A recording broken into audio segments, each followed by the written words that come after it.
வணக்கம். சமீபத்தில் கூலி படத்தினுடைய இந்தியாவில் இருக்கிற அனைத்து சூப்பர் ஸ்டார்களையும் ஒன்றிணைத்த ஒரு படம்.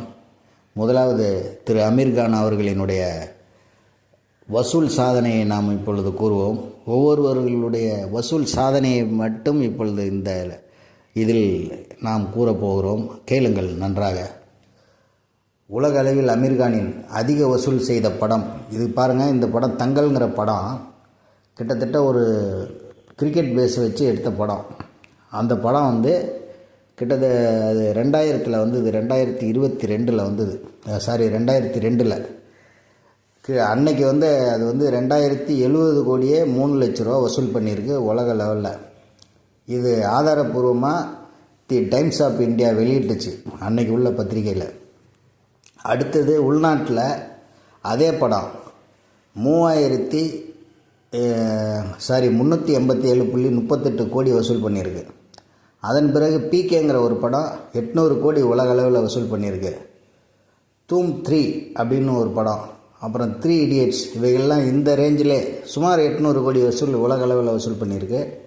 இப்படிப்பட்ட ஒரு ஹீரோ இப்போ கடைசியாக கூட ஒரு 3 வாரம் தான் ஆகிடுக்கு 250 கோடி வசூல் பண்ணிடுச்சு. அதாவது அந்த படத்து பேர் சீதாரே ஜாமீன். இப்போவும் படம் லைவாக ஸ்க்ரீன் பண்ணிகிட்ருக்காங்க, பார்க்கலாம். இப்படிப்பட்ட ஒரு உலக நாயகன் இந்தி ஃபீல்டுகளிலிருந்து உள்ளே கொண்டு வந்திருக்காங்க. இந்த நமது சூப்பர் ஸ்டார் ரஜினிகாந்தோடு இணைந்து நடிக்கக்கூடிய இந்த கூலி திரைப்படத்திற்கு Manjummel boys hero all over world collection. Manjummel boys திரைப்படம் 2023 ரிலீஸ் ஆச்சு. உலக அளவில் 242 கோடி வசூல் பண்ணது. மலையாள திரையுலகின் ஆல் டைம் என்ட்ரி ஹிட் திரைப்படமாக கருதப்படுகிறது. குறிப்பாக தமிழகத்தில் மட்டும் 35 கோடி ரூபாய் வசூலித்துள்ளது. மஞ்சுமேல் பாய்ஸ் மலையாளத்தில் வெளியான ஒரு சாகச த்ரில்லர் திரைப்படம். இது உண்மை சம்பவத்தை அடிப்படையாக கொண்டது. மேலும் படத்தின் தொழில்நுட்ப அம்சங்கள், நடிகர்களின் நடிப்பு மற்றும் பின்னணி இசைக்காக பாராட்டப்பட்டது. விக்கிபீடியா ஸ்டேட்டஸ் இது. 2024 பிப்ரவரியில் வெளியான இந்த திரைப்படம் மலையாள திரையுலகின் அதிக வசூல் செய்த படங்களில் ஒன்றாக கருதப்படுகிறது.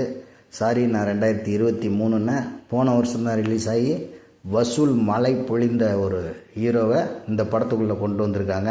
வித் ப்ளஸ் சூப்பர் ஸ்டார், இப்படி ஒரு காம்பினேஷன் மலையாள உலகத்திலிருந்து.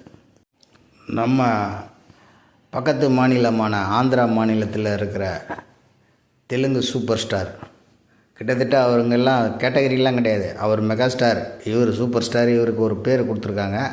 அது நமக்கு வேண்டாம். இவருக்கு நான் பர்சனல் ஃபேன், அதனால் இவருக்கு பேர் தெலுங்கு சூப்பர் ஸ்டார்னு நம்ம அவரை அறிவிக்கிறோம். அவர் பேர் நாகார்ஜுன். அவருடைய கேட்டகரி இங்கே தமிழ் இண்டஸ்ட்ரிக்குள்ளே இன்றைக்கி வரலங்க. இன்றைக்கி பேன் இண்டியா அப்படிங்கிற காலகட்டத்தில் இன்றைக்கி பேசிக்கிட்டு இருக்கோம். ஆனால் எப்போ வந்துச்சு தெரியுங்களா? உதயம்னு ஒரு படம் பார்த்திங்கன்னா ஒரிஜினல் ரெவடியே இந்த படத்தில் இருக்க ஹீரோ கேரக்டரை இவர் பண்ணின ஸ்டைலில் தான் யூஸ் பண்ணி மற்ற ரெவடிஸமே பண்ணுவாங்க. அந்த அளவுக்கு ஒரு இம்ப்ரெஸ்ஸான ஒரு கேரக்டர். இவர் நம்ம இண்டஸ்ட்ரிக்குள்ளே வந்திருக்காரு. தமிழ் இண்டஸ்ட்ரியில் சன் ப்ரொடக்ஷனில் தயாரிக்கிற இந்த படமான நம்ம கூலி படத்துக்கு இவர் ஒரு முக்கியமான ஒரு நபர். நாகார்ஜுனுடைய சமீபத்திய படம் கடந்த ஜூன் 2025 அன்று வெளியானது. இதில் நம்ம ஊர் சூப்பர் ஸ்டார் மருமகன் தனுஷ் நடித்தது.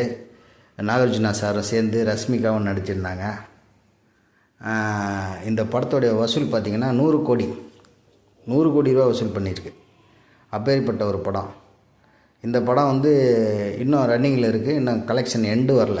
இப்போ வரைக்கும் பிரமாதமான ஒரு கலெக்ஷன் 1 month ago. இப்பேற்பட்ட ஒரு ஹீரோவும் நம்ம கூட வந்திருக்காரு நம்ம படத்துக்கு வலு சேர்க்கறதுக்கு. கர்நாடகாவில் இருக்க உபேந்திரா சாரோடைய கடைசி படத்தோடைய கலெக்ஷன் இப்போ லாஸ்ட்டாக வெளிவந்த படம். அந்த ஊரில் கலெக்ஷன் ரொம்ப கம்மியாக தான் வரும். 20 கோடி 25 கோடி இருந்தால் அவங்க பெரிய super star. Upendra sir UI December அப்படின்ற ஒரு படம் வெளியிட்டார்.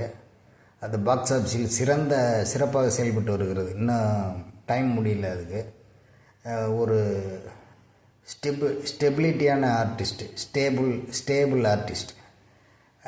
ஆக்ஷன் த்ரில்லர் அதன் காட்சிகளுக்கான பாராட்டுகளை பெற்றுள்ளது. முதல் வாரத்திலே இந்த படம் 26 கோடி ஈட்டியிருக்கு. 2வது வெள்ளிக்கிழமைக்குள் 30 கோடி, இப்படி எகிரிக்கிட்டே போகும். இவங்க ஒரு ஆவரேஜாக மினிமம் 87 கோடியிலேருந்து 87 கோடியிலேருந்து 100 கோடி வரைக்கும் இவங்கக்கிட்ட வசூல் வரும். அப்படி ஒரு ஆர்டிஸ்ட் தான் நம்ம இதில் சேர்த்துருக்கோம். ஆகவே மிகப்பெரிய ஒரு கர்நாடக மாநிலத்தினுடைய ஒரு கலெக்ஷன் ஸ்டார்ஸ் இவங்கெல்லாம். டைரக்டர் லோகேஷ் கனகராஜ் அவர்கள் 2016ஆம் ஆண்டு வெளியான அபியல் என்ற தொகுப்பில் கலாம் என்ற குறும்படத்துடன் தனது வாழ்க்கையை தொடங்கினார். இவரது திரைப்படம் அறிமுக மாநகரம் என்ற ஒரு படம் 2017 வந்தது. தொடர்ந்து விமர்சன ரீதியாக பாராட்டப்பட்ட கைதி 2019, பிளாக் மாஸ்டர் என்ற திரைப்படம் விஜய் அவர்கள் நடித்தது இடம்பெற்றன. கைதி மற்றும் விக்ரம் 2022 உள்ளிட்ட லோகேஷ் சினிமா யூனிவர்ஸ் LGUI உருவாக்குவதற்காக அவர் அங்கீகரிக்கப்படுகிறார். இவர் ஆரம்பகால வாழ்க்கையில் தமிழ்நாட்டில் கோயம்புத்தூரில் பிறந்து லோகேஷ் ஃபேஷன் தொழில்நுட்பத்தில் பட்டம் பெற்று பின்னர் MBA பட்டம் பெற்றார். அவர் ஆரம்பத்தில் ஒரு வங்கியில் பணிபுரிந்தார். பின்னர் திரைப்பட தயாரிப்பில் இறங்கினார். அவர் ஒரு கார்ப்பரேட் குறும்பட போட்டியில் பங்கேற்றார். அங்கு இயக்குனர் கார்த்திக் சுப்புராஜ் அவரை ஊக்குவித்தார். அவரது ஆரம்பகால படைப்புகளில் அபியல் தொகுப்பில் கலாம் என்ற ஒரு குறும்படம் அடங்கும். மாநகரம் 2017 அவரது முதல் திரைப்படமான ஆக்ஷன் த்ரில்லர் திரைப்படம் குறித்தும் முக்கிய திரைப்படங்கள் மற்றும் பங்களிப்புகள். அப்படிப்பட்ட ஒரு 2017 மாநகரம், 2019 கைதி, 2021 மாஸ்டர், விக்ரம் 2022, லோகேஷ் கனகராஜ் அவர்களினுடைய LGU என்ற திரைப்படம் மிகப்பெரிய வெற்றி அடைந்தது. அதற்கு அடுத்து இந்த மாஸ்டர் படத்திற்கு பிறகு நம்ம விஜய் வைத்து ஒரு படம் இயக்கினார். அந்த படத்தினுடைய பெயர் இந்த லியோ என்ற படம். அதனுடைய வெற்றி நன்றாக உள்ளது என்பார்கள், நன்றாக இல்லை என்பார்கள். 2ஆம் கட்ட பட்சத்தில் தான் இருந்தது. இந்த படத்தில் இவ்வளவு பெரிய பட்ஜெட்டில் எடுத்திருக்கிறது. வெற்றியடைய வாழ்த்துக்கள். நண்பர்களே, இந்த மோனிஷா பாட்டுக்கு ஆக்ட் பண்ண அந்த பெண் பூஜா ஹெக்டேவின் படங்கள் மொத்தமாக பாக்ஸ் ஆஃபீஸில் அவ்வளோவா கணிக்க முடியவில்லை. இருப்பினும் இந்த ரெட்ரோவில் இவங்க வசூலான தொகையை அதிக வசூல்னு சொல்லி சூர்யா சார் ஒரு 10 கோடி ரூபா ஏதோ டொனேட் பண்ணார். ஆயிலும் ஒரு 58 கோடி வசூல் பண்ணதாக கணக்கு காமிச்சிருக்காங்க. தமிழ்நாட்டில் முக்கிய பங்களிப்பு வழங்கியது இந்த ஆண்டின் அந்த படம் தான். அதுக்கடுத்து சாகித் கபூரோடு ஒரு படம் இணைந்து நடித்திருந்தாங்க. அது இந்தி படமான அந்த தேவாவுக்கு அதே அளவுக்கு வெற்றி பெறவில்லை. சுமார் 50 கோடி பட்ஜெட்டில் எடுக்கப்பட்டதாக கூறுகிறது. 27 கோடி தான் வசூல் பண்ணியிருக்கு. இந்த பாடலுக்கு ஆடிய அந்த நாயகியினுடைய ரிசல்ட்டு இது தான். சார் பொண்ணு ஸ்ருதிஹாசன் அவங்க ஆல்ரெடி ஒரு ஷார்ட் ஃபிலிம் ஒன்று லோகேஷ் கனகராஜ் அவர் இயக்குனர் கூட ஒன்று பண்ணியிருக்காங்க. அதிலேருந்து ஏதோ அவங்களுக்குள்ள ஒரு சின்ன இன்டிமேஷன் ஓடிக்கிட்டு இருக்குன்னு சொல்கிறாங்க. திருமணம் பண்ணக்கூடிய அளவுக்கு இருக்குதுன்னு சில பேர் வதந்தியை கூட பரப்புகிறாங்க. அது எந்த அளவுக்குங்கிறது தெரியல. இருந்தாலும் வதந்தி தான் அது. உண்மையாக இல்லைங்கிறது ஆதாரபூர்வமான தகவல் இல்லை. இது ஆதாரபூர்வமாக இருந்தால் மட்டுமே அது சொல்லப்படும். இருந்தாலும் இப்படி ஒரு வதந்தி இருக்குங்கிறத நாம் சொல்கிறோம். நம்ம தலைவர் டி ராஜேந்தர் இவருடைய மைதிலி என்னை காதலிங்கிற படத்தில் தான் எனக்கு கொஞ்சம் இவருடைய ஸ்கிரிப்டே புரிஞ்சிக்க முடியும். அதுக்கு முன்னாடி ஒரு படம் பண்ணியிருந்தார். அப்போ கொஞ்சம் சின்ன வயசு, தங்கை கோர்க்கீதம்னு, அதெல்லாம் எக்ஸ்ட்ரீமாக இருந்தது. அந்த அவ்வளோ பெரிய மாபெரும் மூளையை படைத்த ஒருவர் இந்த படத்தில் ஒரு சாங்கில் பண்ணியிருப்பாருன்னு நினைக்கிறேன். ஏன்னா வெறும் சாங் ஒர்க்கிங் ஸ்டில் மட்டும்தான் சோசியல் மீடியாவில் இருக்குது. மற்ற டீட்டெயிலெலாம் என்னன்னு தெரியல. இவருடைய வல்லமையும் சாதாரணமானது கிடையாது. இவர் ஒரு சகலகலா வல்லவன். இவரையும் உள்ளே இழுத்து போட்டிருக்காங்க. ஆகவே இந்த படம் வெற்றி பெற இதெல்லாம் ஒரு வாய்ப்பு. அடுத்ததாக நம்ம சத்யராஜ் சார், இவரை பற்றி எனக்கு மாபெரும் கோபம் ஒன்று உண்டு. இவர் எப்படின்னு கேட்டிங்கன்னா, என்ன மாதிரி நீ நடிப்பார், அப்படிப்பட்ட ஒரு திறமை வாய்ந்த ஒரு இயக்குனர். இதில் இவர் ஒரு தனக்குத்தானே ஒரு முடிச்சு போட்டுக்கிட்டார். ஒரே ஒரு அட்வைஸ் ஜெய்சங்கர் இவர்கிட்ட கொடுத்து அதை கெடுத்துட்டார். அது என்ன அட்வைஸ் தெரியுமா? நீ என்னப்பா நீ வில்லனா இவ்வளோ காலம் கழித்து நடிச்சிருக்கேன்னு இவர் கேட்டிருப்பார் போல இருக்குது. முரட்டுக்கலையில் ரஜினி சாருக்கு வில்லனா நடிப்பார். அன்றைக்கி பீரியடில் ஜெய்சங்கர் வந்து ஒரு ஜேம்ஸ் பாண்ட், தமிழகத்தின் ஜேம்ஸ் பாண்ட். அவர் படங்கள்லாம் பார்த்திங்கன்னா தனி ட்ராக்கில் இருக்கும். அவர் ஒரு பெரிய மாபெரும் கலைஞன். அவர் ஏதோ ஒரு ஆஃபீஸில் ஒர்க் பண்ணிவிட்டு இவ்வளோ நாள் சம்பளம் வாங்கி பென்ஷன் ஆகிருப்பேன், சினிமா துறையில் நமக்கு இப்படி எங்கே போனாலும் ஒரு சேர் டேபிளை போட்டு ரூம்பை கொடுத்து ராஜ மரியாதை யார் கொடுப்பா, இது மாதிரி ஒரு வாழ்க்கை வாழ்கிறது கிடைக்குமாப்பா, நடிப்புன்னு சொன்னால் போயிட்டுருக்க வேண்டியதான், எதுக்கு வீட்டில் இருக்கணும் அப்படின்னு ஒரு அட்வைஸை கொடுத்துட்டார். தன்னுடைய புத்தியும் வேலை செய்யாமல் அவருடைய அட்வைஸை ஏற்றுக்கிட்டு அதுக்கப்புறம் இவர் கண்ட கேரக்டர்லாம் நடிக்க ஆரம்பித்து நம்பர் 1 வரிசையில் ரஜினி, கமல், சத்யராஜன் இருக்க வேண்டிய இடத்துல இப்போ அந்த இடத்த எப்படி ஒரு வாய்மொழி வார்த்தையால் கேட்டு தன் மனசை அப்படி மாற்றிக்கிட்டார். அதுக்கடுத்து ஒரு ஸ்டேட்மெண்ட் வேறு விட்டார். அதுதான் அதில் உள்ள பெரிய தப்பு. ஒரு 2 படங்கள் இயக்குனர், எப்படி ஒரு 2 படங்கள் இயக்குனர்கள் மட்டுமே என்னிடத்தில் கதை சொல்ல வர வேண்டும், மற்றவர்கள் வரக்கூடாது என்று சொல்லிவிட்டார். இது அவருக்கு ஒரு பெரிய ட்ராபேக். இன்றைக்கி விஜய் சார்லாம் இருக்காருன்னா பட இயக்குனராக இருந்தாலும் கூப்பிட்டு கதை கட்டு இதை மாற்றி இப்படி வச்சுக்கன்னு சொல்லிட்டு நடித்து தான் இன்றைக்கி அவர் அடுத்த சிஎம் கேண்டிடேட்டாக நிற்கிறாரு. இவர் தனக்குள்ள வாழ்க்கையை தான் வாயாலே சூனியம் வச்சுக்கிட்டவர். அதனால் சொந்த வாயில் சூனியம் வச்சுக்கிட்டவர்னு இவருக்கு பேரை கூட வச்சுக்கலாம். இன்னொரு விஷயம் என்னென்னா, மாபெரும் கலைஞர் நம்ம மணிவண்ணன் சார், அவரோடு சேர்ந்து இவர் நண்பர். அவர் சும்மா மண்டையில் க்ரியேட்டிவிட்டியாக பொழந்து கட்டி வாழ்க்கையை கொடுத்து இவரெல்லாம் அந்த காலத்திலேருந்து கேதர் பண்ணி ஒரு ஹீரோ ஆக்கினவரே அவர் தான். அப்படிப்பட்ட ஒரு கலைஞனு கூட வேலை பார்த்துட்டு கடைசி நிமிஷத்தில் இப்படியெல்லாம் ஒரு முடிவு எடுக்கிறாரு. ரொம்ப மன வருத்தமாக இருக்குது. நண்பர்களே, கலாநிதி மாறன் சன் குழுமத்தின் நிறுவனர் மற்றும் தலைவர் ஆவார். இவர் 1964 ஜூலை 24 அன்று பிறந்திருக்கிறார். அவரது தந்தை முரசொலி மாறன் ஒரு அரசியல்வாதின்னா சாதாரணவர் இல்லைங்க. டெல்லிக்கு இவர் இருக்கிற வரைக்கும் டெல்லியும் தமிழ்நாடும் ஒரே பாலத்தில் இருக்கும். எதுவும் நிதி வரல, எதுவும் கொடுக்கலங்கிற இடத்துக்கு வாய்ப்பே இல்லாமல் இருக்கும். 30 வருஷமாக டெல்லியிலிருந்து மத்திய அரசினுடைய அனைத்து நிதியும் தமிழகத்துக்கு கொண்டு வந்தவர் அவருடைய மகன் தான் இவர். இதை விட சிறப்பு என்னென்னா, இவர் எடுத்துக்கிட்ட எல்லா தொழிலையும் சிறந்து விளங்குவார். ஆரம்பத்தில் பூமாலைன்னு ஒரு வீடியோ டேப் பத்திரிக்கை தான் ஆரம்பித்தார். அந்த காலகட்டம் 1990க்கு முன்னாடி. இவர் வந்து முதல்ல படிப்பை சொல்லிடுறேன். லயோலாவில் இளங்கலை பட்டம் பெற்றிருக்கார். அதுக்கப்புறம் பென்சில்வேனியாவில் ஒரு இடத்துக்கு போய் ஸ்காட்லாந்து பல்கலைக்கழகத்தில் முதுகலை பட்டம் பெற்றிருக்கிறார். இது பெற்று முடிச்சுட்டு வந்து 93ஆம் ஆண்டில் சன் டிவி, அதுக்கு முன்னாடி பூமாலைங்கிற பத்திரிக்கை திறந்திருந்தார். அது நம்ம ஜெமினி காம்ப்ளெக்ஸ், பார்சன் காம்ப்ளெக்ஸில் இருக்கும், மேலே ஃபஸ்ட் ஃப்ளோரில் ஒரு கடை. அந்த இதை வந்து இவர்கிட்ட டேப் வாங்கிட்டு போய் ரொம்ப பேர் ரெக்கார்டிங் பண்ணி போட்டு கேட்டுக்குவாங்க. ஒரு டேப் வாங்குவாங்க, 10 பேர் கேட்டுக்குவாங்க. ஆனால் அது ஒரு என்ன கண்ட்ரோல் பண்ணணும்னு பார்த்து தொலைக்காட்சி ப்ரைவேட்டில் ஆரம்பித்தார். அதுக்கு முன்னாடிலாம் வெள்ளிக்கிழமை ஒளியும், அதுக்கடுத்து ஞாயிற்றுக்கிழமை ஒரு படம் போடுவாங்க கலைஞர் டிவியில், கலைஞர் டிவிங்கிற பொதிகை டிவியில். இதுதான் தமிழக மக்களின் தலையெழுத்து. அந்த தலையெழுத்தில் ஒரு புரட்சியை கொண்டு வந்தவர். அதோடு மட்டும் இல்லை, அவருடைய இயந்திரன் படம் வந்து ட்ராப் ஆகிடுச்சு. முதல் பண்ண ஒரு பார்ட் 1 இயந்திரன்.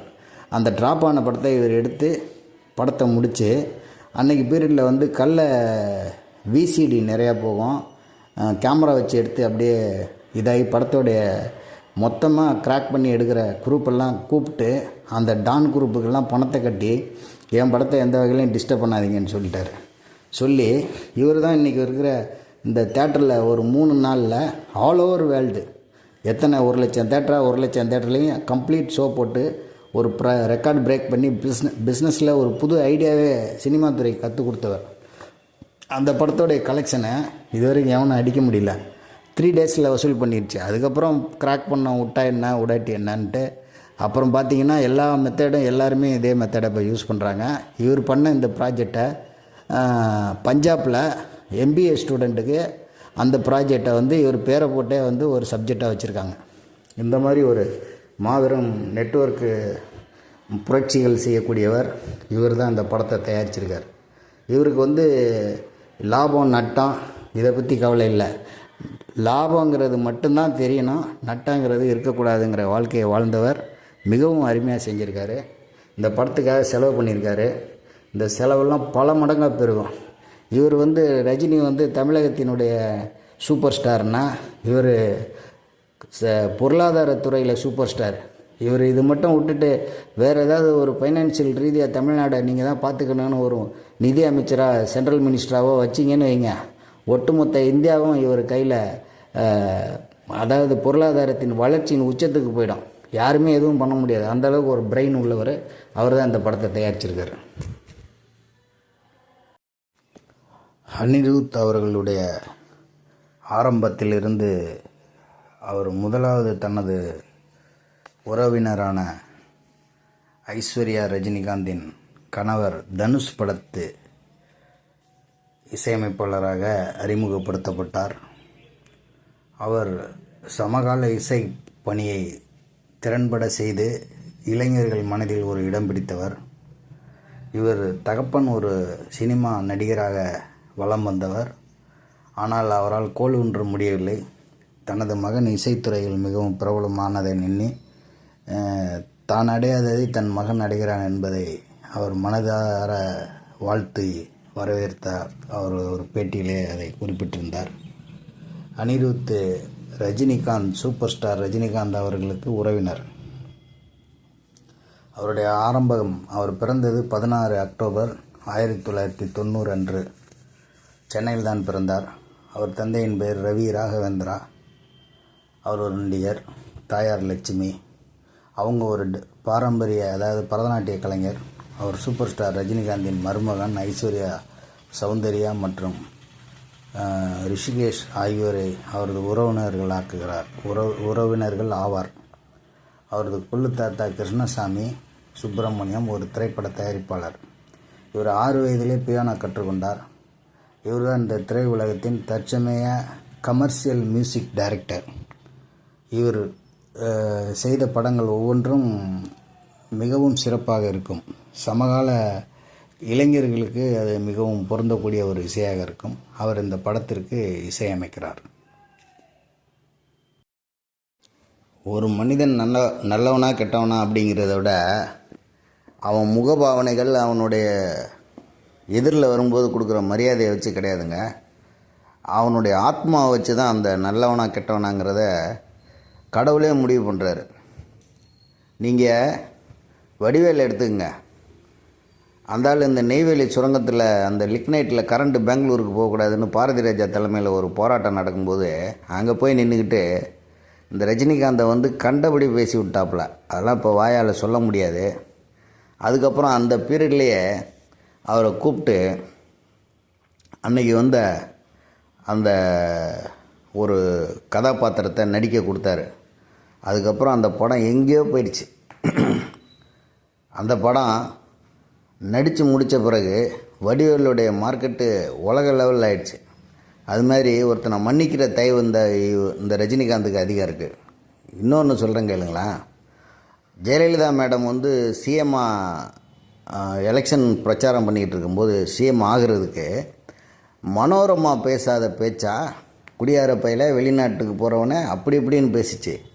அடுத்த படம் எடுக்கும்போது அந்த அம்மாவுக்கு அம்மா கேரக்டர் போட்டு அண்ணாமலையில் அப்படி ஒரு, அதாவது இந்த திருக்குறளில் இருக்குல்ல, ஒருத்தர் தப்பு செஞ்சிட்டாங்கன்னா அந்த தப்பை திரும்ப அவங்களுக்கு பெருசாக செஞ்சு நீ அவங்களுக்கு பதில் செய்யாமல் அவங்க முகம் நாண பண்ணுங்கிற மாதிரி ஒரு திருக்குறள் இருக்குது.